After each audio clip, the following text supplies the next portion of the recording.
What's up, guys? This is Chokenator. I'm just chilling in my car on a Friday evening. I wanted to address another one of the questions posed to me for the little Smash Q&A section. So Jason Fagundes asks, will the 209 become a powerhouse region again soon, or will it become a decent region?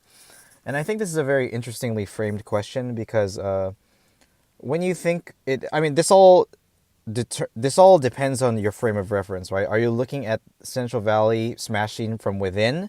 Are you looking at it from how it stands in sort of the national scene or in the regional scene? Like how good are our players? I think it really depends on what you consider to be a powerhouse region. Like if you are a weak player, and you are trying to get on the come up, and you're new, and you're looking at these people ranked in our area and be like, oh my gosh, I want to beat them, I want to get as good as them, or at least want to learn from them, right? From that standpoint, it's just like your aspiration should be to get better and do well at tournaments within your own region. Because I think this question really depends on the individuals. And it's a reality that, some people might not want to hear, but like a lot of times the scene is defined by its strongest player or players. And I think, when people outside of our region think of who's the best, for example, melee player in the 209, they're going to be like, oh, Spark is the best player. Oh, and then Azel, he's on the come up too, right? And then that Trap Lord guy is pretty good, right? Like, and then Andre and JR, they go to tournaments every now and then, but they're, those old guys and they're just doing their own things. Those are our very clear top 5 in our region for melee, right? And people from outside of the region, they know us. Do they know anyone else? Probably not, because they've never lost to anyone else. You know what I'm saying? Like once they lose, you put them on notice. Like, but so I don't know if if you're wondering about like what our region is like from the inside, looking at our region from the inside, or from the outside looking in. I think what more we should be concerned about is, am I a good player? Am I a powerhouse player? And I think if we have powerhouse players, then you have a powerhouse region. There is also, like, if you are actually concerned about how good your region is overall, yeah, of course you should be worried about yourself and improving yourself. But if you want to improve the region as a whole, then and I'm not just talking to Jason, I'm talking to everybody. Someone who wants to improve the region as a whole has to go out and do that, to improve the region as a whole. To look at your friend who got 7th, or your friend who got 13th, and be like, you know what, I was watching your match and you could have done this better. Why don't we go home and sort of lab out the situation? You know what you could have done in this situation? You could have crouch canceled, right? Like you want to tell them what they could do better, and tell them, or train them to show them what they could do better, Yeah, so will we become a decent region? I think we're already a decent region, right? We already have a player that's top 100. And of course, it's not just, him getting practice in our region, but he would travel out to other tournaments.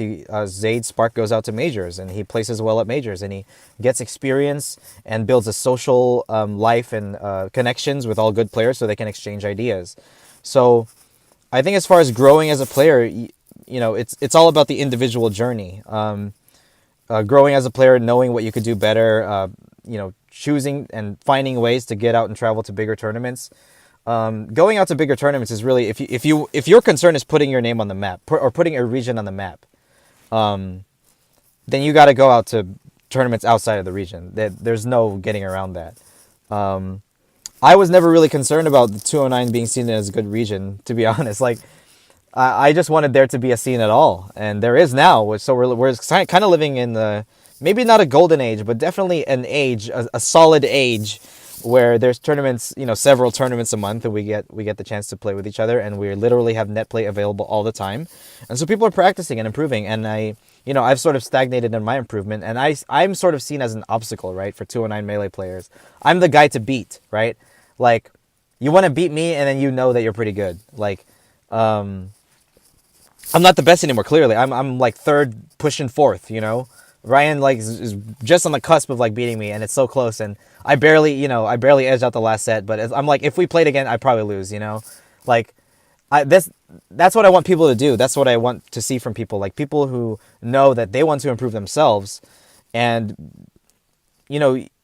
people talk about like TPP and top player privilege and clout, but it's the reason top players like associate with each other is because they understand the grind and they know how to help each other by challenging each other. Like a top player who knows how to learn will fight another high level player, and they will sort of observe and use the matches as learning experiences. So I think becoming a powerhouse region depends on the individual strength of individual players and how they help each other grow. Maybe by deliberately teaching each other or just simply challenging each other and learning from the games. I mean, same thing applies to Smash 4. If they want to be seen as a good region, they have to get out there and travel, learn from other good players, other top players. Like, Spark, at the end of the day, he's still number 61. He's not top 30, top 20, He's very good. But, like, and I mean, who's our number one player in Smash 4, right? Striker, right? Like, he's not even, like, he would go to a major in NorCal and probably still do pretty bad, right? Like, maybe get a solid 25th or 17th, right? That's pretty good for someone in our region, right?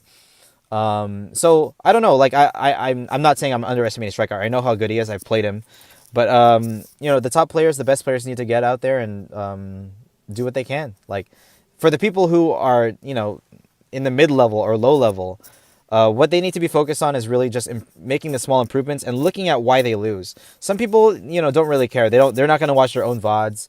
They're not gonna like think about a match and kind of brood over it, right? And they're gonna think about, oh, I just should have played better, or